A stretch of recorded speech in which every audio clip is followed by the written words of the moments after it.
Have you ever heard a strange noise in the middle of the night and wondered if you were truly alone? For most of us, it's just the house settling.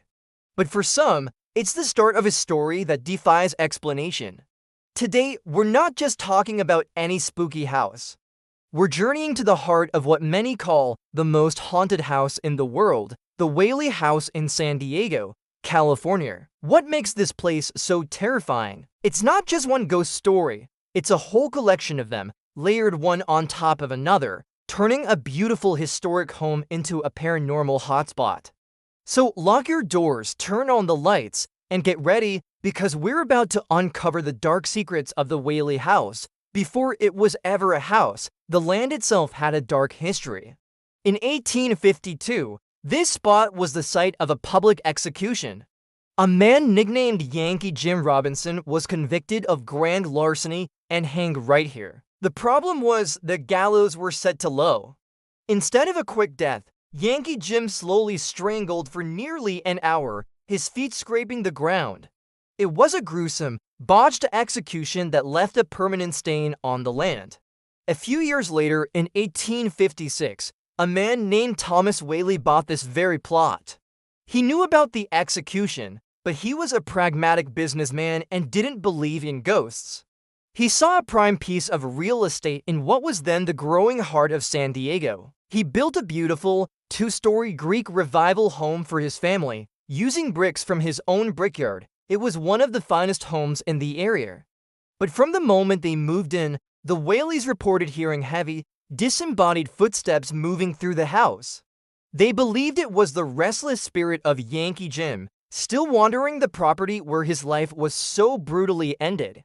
The Whaley family themselves were no strangers to tragedy. Just a year and a half after moving in, their young son, Thomas Jr., died of scarlet fever at only 18 months old. His mother, Anna Whaley, was devastated. Visitors and staff have reported hearing the sounds of a small child crying or running through the halls, believed to be little Thomas. Then there was Violet Whaley, one of the Whaley's daughters. In 1885, at the age of 22, she took her own life in the house after a failed marriage and public humiliation. Her spirit is one of the most frequently cited. People see a sad, young woman in a long dress, often in her former bedroom on the second floor. They report sudden feelings of overwhelming sadness, cold spots, and the faint scent of perfume, leaving a lingering sense of her profound sorrow. But the list of spirits doesn't end there. The house served many purposes over the years. It was San Diego's first commercial theater and the county courthouse. This meant countless strangers passed through its doors, and some, it seems, never left. The courtroom, located on the second floor, is a major paranormal hotspot. Visitors often feel a strange, heavy presence here, as if court is still in session. Some have even seen the ghostly figure of a man standing near the judge's bench or shadowy figures sitting in the jury box. Is it Yankee Jim, who was tried on this property? Or perhaps other men who faced justice within these walls? The energy here is described as tense and unsettling, a place where the weight of past judgments still hangs in the air. And let's not forget Thomas and Anna Whaley themselves.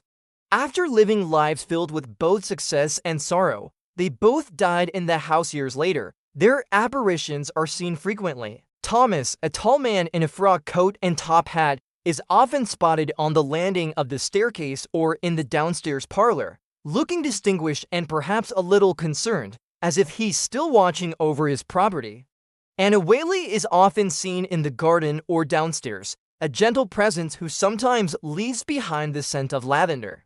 Unlike the more unsettling spirits, the Whaleys seem to be more like spectral hosts, forever tied to the home they built and loved, a permanent part of its living, or rather, unliving history.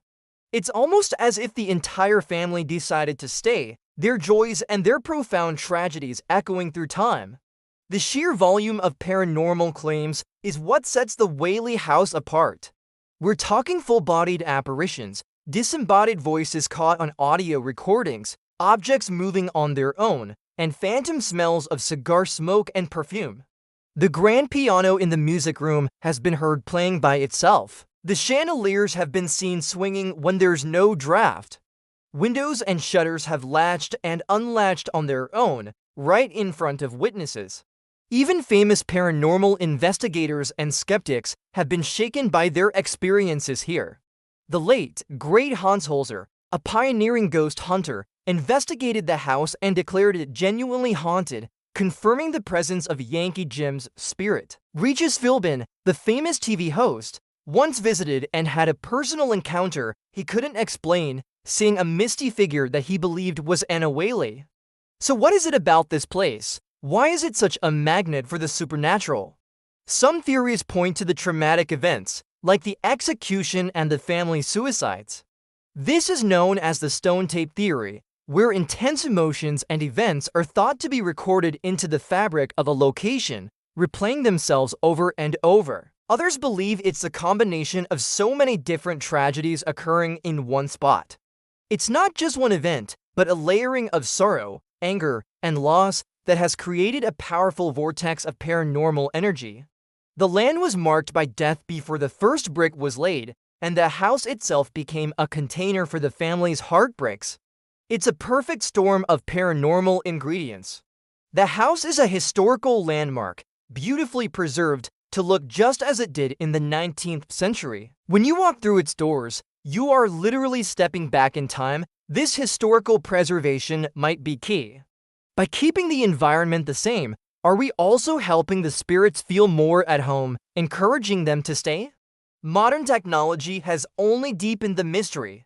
Ghost hunters armed with EMF meters, thermal cameras, and digital voice recorders flock to the Whaley House. Their equipment frequently lights up with unexplained energy spikes.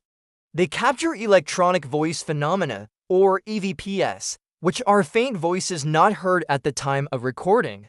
Voices have been recorded saying names, like Jim, or short phrases like "get out." Photos taken inside often show strange orbs of light, shadowy figures lurking in doorways, or even faces peering out of mirrors. While orbs and shadows can often be debunked as dust or light tricks, the sheer consistency and clarity of the evidence gathered at the Whaley House is hard to dismiss entirely. Each piece of data adds another layer to the chilling narrative that something otherworldly is happening within these walls. So is the Whaley House truly the most haunted house in the world? The U.S. Commerce Department officially classified it as haunted in the 1960s, which is a pretty wild government endorsement. Magazines like Life and Time have featured its spooky stories. Ultimately, whether you're a staunch believer or a hardened skeptic, the story of the Whaley House is undeniably compelling. It's a place where history, tragedy, and the unexplained all converge. The house stands today not just as a museum of San Diego's past, but as a monument to the stories that haunt us, the memories that linger long after we're gone, and the eternal question of what happens after we die. Would you be brave enough to spend a night there? Let me know in the comments below. Thanks for joining me on this ghostly tour. If you enjoyed this deep dive into the paranormal, don't forget to hit that like button and subscribe for more mysteries. See you next time.